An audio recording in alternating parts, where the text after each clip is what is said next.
How's it going, my dreamers? This is episode number 0 of the Pokemon Black 2 Let's Go Lock.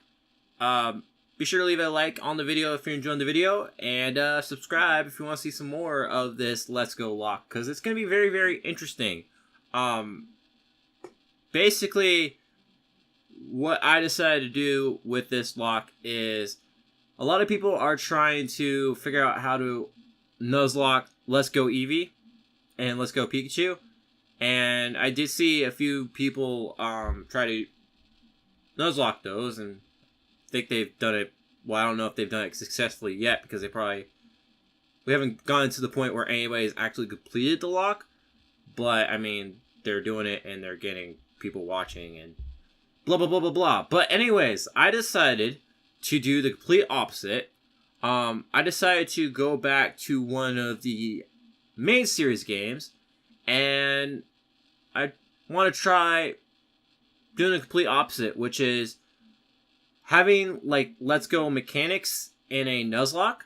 And if you guys are wondering how that's going to happen, the rules are in the description, but I'm going to read the rules to you right now in case you don't want to read the rules in the description. So anyways, all Mons that faint are considered dead and cannot be used again. All Mons need to be nicknamed to create a emotional bond. First Mon that you find on a route can be caught and used. Any Mons you find on the same route cannot be caught. So, standard Nuzlocke rules, right? Alright, so this is where the actual Let's Go Lock comes in. When encountering a Pokemon, you cannot damage a Mon in any way. This includes residual damage, status effects, such as Poison, Burn, and Confusion, and moves such as Leech Seed that do damage every turn are also included in this rule, meaning they can't be used. Abilities such as Effect Spore, Poison Point, and Rough Skin cannot be used. This means that Mons with these abilities also can't be used unless said Mon is the only Mon you actively have. So you cannot use any Mons with these effects when you are encountering a wild Pokemon. So if you have one of these Pokemon, like let's say you have a Parasect, because Parasect gets Effect Spore, or you have a Sharpedo, you have to put them in the back. You can't use them because you cannot do any damage to the wild Pokemon. However, you can put a Mon to sleep, paralyze a Mon, or use other moves that will not cause damage to the wild Mon. So like an example of moves that you can use that won't damage is moves like, let's say, Iron Defense, or let's say Growl. Like those moves you can use because the wild Mon will be attacking you a lot, so you might want to use defensive moves to make sure that your Mon doesn't faint. So you're extremely handicapped here, but there are some ways you can make it better for yourself. You can only use 10 balls for each encounter. After 10 balls are used, you must run from the encounter. So this is to simulate like the runaway mechanic. And let's go. And the sleep and paralysis, that's like to simulate the berry. Like when you throw a berry, it makes it easier to catch a Pokemon. Anyways, the 10 ball rule is basically like to simulate a Mon running from you. I don't know if you could get to 10 balls before the Mon runs and Let's Go, but that's kind of the rule here. I guess if you like just chucked a bunch of balls and just kept missing, maybe eventually it would run, but it's basically the same thing as a Mon running away. Once when you get to 10 balls, you have to run. So that's it, you're done.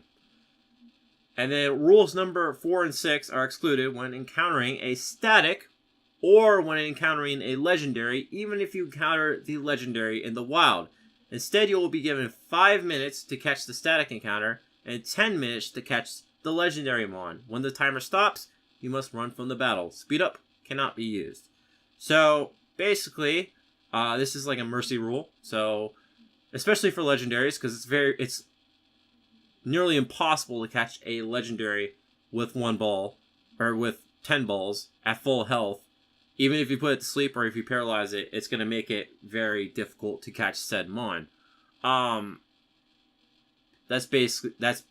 mean, that kind of speaks for itself. So it is basically a mercy rule, but you only get a limited amount of time, and then again, if you run out of time, you're out. You gotta run.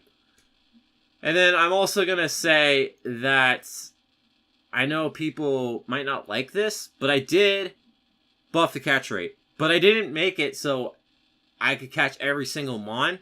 I literally just went from like 1 to 2 on the catch randomizer. There's a way to set a minimum amount of, like a minimum catch rate or whatever in a randomizer, and I put it from 1 to 2. So I did test it out, and they are kind of easy to catch at first, but I only tried the low level stuff, so I'm hoping that by the time we get to the middle of this adventure or towards the end, they become really hard to catch. I just don't want this lock to be impossible, because what's the point of doing a lock that's impossible? You're gonna fail it anyways. Like, there's no point in trying to start a lock that you can't even finish. Like, you can't finish. So I do want it to be difficult though, so that's why I had to throw that disclaimer in there. But anyways, let's go ahead and get started, because I know you guys are going to want to vote for the starters. So I don't want this video to be too long. So let's go ahead and do this.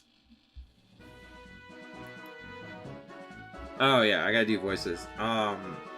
Because I want to start doing that now. Hi there. Welcome to the world of Pokemon. My name is Professor Juniper. Everyone calls me the Pokemon Professor.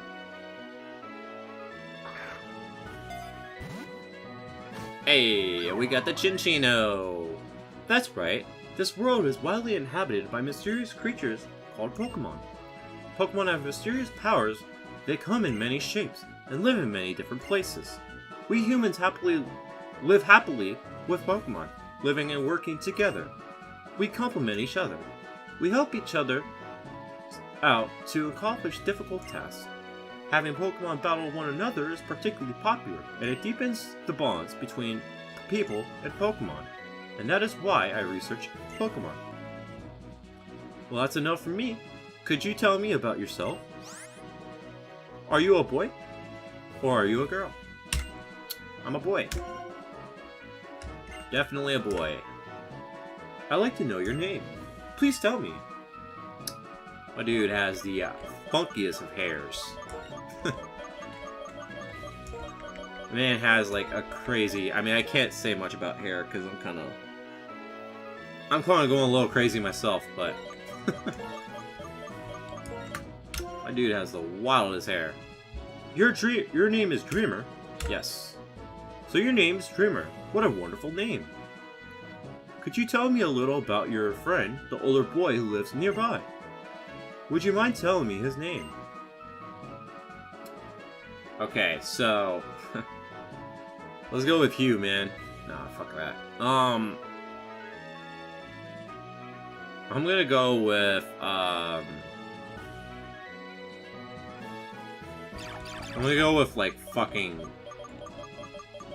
Jeff. I really don't care too much about the rival's name. I don't know about you guys, but I don't go crazy over the rival's name. Just call him Jeff. Why not? Dreamer, I'm going to entrust you with a Pokemon. I'm sure you'll be great partners. The moment you choose the Pokemon that will accompany you on your journey, your story will truly begin. During your journey, you'll meet many Pokemon and people with different personalities and points of view. I really hope you learn what is important to you as a result of your travels. That's right, befriend new Pokemon and people and Pokemon, and grow as a person. That's the most important goal of your journey. Let's go visit the world of Pokemon. Okay. It is definitely not springtime right now. It does not feel like springtime right now. It really does not. I mean, I guess I shouldn't complain because I live in California, but it has been getting kind of cold here. Like 30, 40 degrees. I know that's like nothing if you live up north, but That's really cold to me, okay? Shit, and everybody else that lives here. Whatever. Watching the petals fall from... These petals have been flying for quite some time. They've been flying for quite some time. Okay. Such a beautiful... Beautiful petals, man. Beautiful petals. Do-do-do-do-do. Oh, hi. Why, Ara Juniper.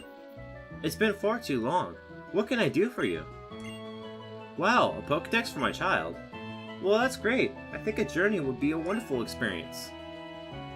What now? She's already here? Oh, for Pete's sake! You never change. Once you've decided on something, you just start going. Okay, Bianca, right? A big green hat. Got it. Okay, no worries. Bye-bye. Boo-boo-boo. Dreamer, I'm home. Okay, that's great. Oh, I never even knew you could talk to this thing. The fuck? Oh, right, of course. How to play a Pokemon game. Do you know Professor Juniper? She's a famous Pokemon researcher. Actually, she's an old friend of mine. And she called me today for the first time in ages. This is out of the blue, but Dreamer, do you want to have a Pokemon? Nah, not really. What?! That's a shock. I'll ask you again. Do you want a Pokemon? Sure, why not? Okay, step 1 completed. Well then, do you know what a Pokédex is? Isn't it like one of those little gadgets that, like, people use to find out, like, information on Pokemon? Like, it's basically a smartphone, yeah, it's basically like a smartphone before smartphones were smartphones, I guess. Well, all I could really do is look up Pokemon, so it's not really a smartphone, but whatever. And, like, you use smartphones to call people, but people don't use smartphones for calling, so...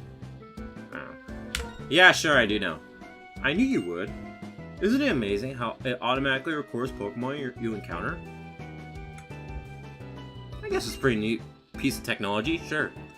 Yet another question. You are full of questions. You want a Pokédex, right? Sure. Okay, step 2 completed. I mean, if I get a Pokédex, now I am, like, the champion of whatever region I get the Pokédex for. So, yes, that makes sense. I would love to get a Pokédex so I can be the champion. Thank you. Dreamer, your course of action has been set. A girl named Bianca has come here to meet you. She's Professor Juniper's assistant. I was told to simply look for a big green hat. That's right, you're going to go look for Bianca. What if I don't want to? Okay, I'll do it. And then, you'll get a Pokédex and a Pokemon to be your partner. Oh, your extra transceivers in your bag, right? Do you know how to open your bag? I'm guessing, like, you get the little metal thing, and there's, like, this line that you, like, pull the metal thing, and then you, like, take it across that line, and then, like, the two metal things come apart, and then the bag opens. I think that's how it works, right? The girl's name is Bianca. I was told you should look for a big green hat. She might be lost because this is her first time here. Go look for her. Alright, I'll go look for her. I'll go get my Pokemon, man. Alright. Hi, Dreamer. Alright, bro. Hey, you get a Pokemon yet? There aren't any Pokemon trainers around here, and I'm getting bored. What's that? A person named Bianca is giving you a Pokemon, really? Jeff's sister. Wow, that's quite... That's how little you mean. You're Jeff's sister. That just sounds so, like... It makes you sound irrelevant. Dreamer, if you get a Pokemon, take really, really good care of it, okay? Yeah. Okay, let's go get your Pokemon. There's something I have to do. But to do that, I need someone I can trust besides my partner Pokemon. A person I can trust. That's right, I'm talking about you. You seem like you've got good instincts. You head on home. Okay, big brother. Bye-bye, Dreamer. Alright, let's go find that person named Bianca. Okay, sure, why not? Let's go. I'm going. Going up to Bianca to get my Pokemon. Yeah. Let's go get this Pokemon. They're like perfectly in sync. I can't get over how in sync they are. That's incredible. Okay. Good attention to detail, Game Freak. I don't know why I'm so fascinated by that. I just am. Oh, I get it. The Outlook is Aspertia's most famous spot. I'll bet Bianca is up there looking at scenery. Come on, go get your Pokemon already. Okay, I'm getting it. God. You're almost as impatient as Barry. I don't think anyone's as impatient as that dude. Fuck. Like, I'm an impatient person, but I would never be Barry, dude. Never. That kid is insane. Alright. Let's talk to Bianca here. It's so pretty! Hey there, don't you agree? Oh, my name is Bianca. I'm the assistant of the Pokemon professor, Professor Juniper. By the way, I'm looking for someone. Do you know a person named Dreamer? No idea. Oh, wait, you're Dreamer. Wow, you're exactly like what I heard. Nice to meet you. I have a really important request to ask you. Will you help us complete the Pokedex? Sure. Oh wow, thanks. Your support will help Professor Juniper's research move forward. Anyway, filling up the Pokedex is totally fun. You don't say. Alright, I'm gonna save. In case, well, I need a save, so that way, when you guys vote for my starters, I can, you know, not much of a hassle to, get the starter Pokemon, I guess. Okay, then. Ta-da! And here is the Pokemon that will be your partner. Alright, guys. So here's what you guys have been waiting for. So, you guys are going to choose my starters. And there will be a straw poll in the description down below. Go ahead and vote in that straw poll, and we are Gucci. And then whichever one gets the most votes, obviously that's going to be my starter. So, first one's going to be A. Mantine. Starting out great. Next one. Vespiquen. And the last one. Lampin. Okay. So, we have the starters here. We have Mantine. We have Vespiquen. And we have Lampint. So, those are my starters. And, keep in mind the rules of the Let's GoLocke. Mons that can learn, you know, paralysis moves or moves that can put other Mons to sleep would be helpful. Maybe Mons that can also boost their own defenses might be good too, because I can't damage Pokemon, so keep that in mind when you are voting. But here's the starters. I'm not going to tell you which one I want because, well, then everybody would vote for that Mon. But there is a Mon here that I would love to get. So, yeah. Anyways, I'd like to thank you guys for watching. Like, comment, subscribe, do all that good stuff. Next episode, we will go ahead and use the starter that you guys picked for me. So, I will see you guys then. Keep living the dream. Goodbye.